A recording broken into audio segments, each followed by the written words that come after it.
One of the biggest things that we have to put in place in our businesses is really understanding what the hell's going on. And the first thing that needs to happen when you finish, whether it's Friday or a Thursday or a Wednesday or a Tuesday, we've got to take stock. We've got to grab the thing and have a look at it. Is it been washed? Is it dressed? Is it ready to go? What's it actually doing? So, finishing Friday training.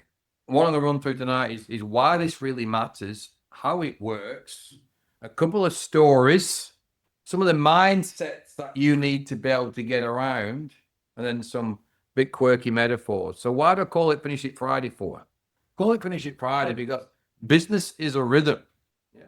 If you haven't got a rhythm in place, what happens? If there was no beat to a song, who'd be able to have a dance to it?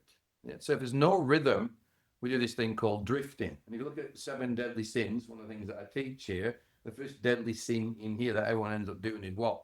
Drifting off course. And drifting off course of what they're supposed to be doing. So if you finish it Friday properly, you go, was I on course this week? Did my plan go to plan? Did my calendar follow? Did I follow my pace notes? Now it forces what? It forces truth. What are the things that we're good at hiding from in business and life? The truth. And we usually go and create our own stories, yes? But here's the thing, what do numbers not do? Lie. The money and metrics. I want to give you here the money and metrics. These are the things that you have to be looking at every Friday, yeah? Number 1 is cash in. Don't say sales there, do I? Because cash in, sales are an opinion. I've invoiced this client, fucking great. Whoopie-doo. It's not cash. You know, the cash is king. When I'm looking at the business, I'm not looking really at the profit and loss. I'm looking at the bank account and the cash flow. That's real life data. And if you want the best fucking hack in the world to run and grow a small business and keep it under control, I'll tell you what it is. Every day, get someone, your bookkeeper or yourself, just to send you, what was my cash in yesterday? Just yesterday, not accumulative. What was my cash out? And what's my balance? When do you usually find out whether it's going good or whether it's going bad normally? Did you see how everyone fucking said it like that? When it's too late. When it's too late. And like teaching this stuff really, if I can get everyone on a Friday just to stop for an hour, just for 1 hour, it then takes, once you've done an hour for like a month, it then takes around 15 minutes. Then when you get really pissed off having to find all this shit to put it all together to figure out what it was, and you go, fuck, I need to make sure I've got an assistant 4 or 5 hours a week to do this stuff for me.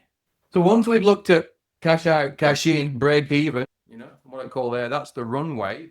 Because fact of I mean by the runway, is that you know whether you're on the right runway to fucking climb up or you're fucking about to come and crash.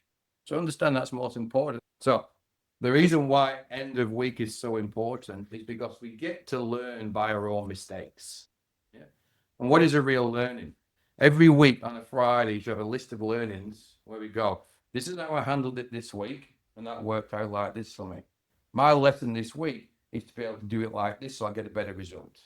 Who's our best teacher? We are, by reading our own data. If you're a CEO of a high organization that I've been, there's only 3 things I have to do every week. Every week to the board or the chairman as a CEO, you got to write a report. You know what the report's called? Finish It Friday report. What's the Finish It Friday report? The CEO has got to go and read all the information on the business. There's only 3 things that he does. He gets the data, he analyzes the data, then he asks questions on the data, then creates a report on the data. That's it. Now you have all your data because you are the CEO of your business. You're actually the CEO of your life. We kind of fix our own economy. They're very good at blaming others for interest rates and shit and so forth. But if we keep our economy under control, what happens? So your pipeline is your future income. So the things that you can control, you want to write this down. The leads in progress, your sales in progress, and your work in progress. So technician time, if you can delegate it, you should. You know, it's like a weight vest is the acronym. So if we look at developing time, we got to basically, we talk about reflection. I've gone too far, sorry. Time and focus. You need to know technician time. You need to know your development time. So you know you spend some time doing invoicing and shit and so forth, working in business marketing. And be tracking your development time every week.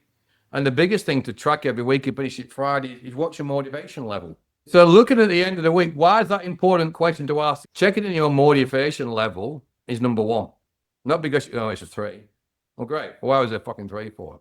Well, I don't know. Well, if you fucking didn't know, why was it 3 for? He's a miserable fucker, or are you going to really work at what it is, yeah? Because you got to figure out what it was. Because that's the important thing, because our stories get in our way. Then we look at what's been the biggest focus, yeah? And one thing always beats 5 half-done things.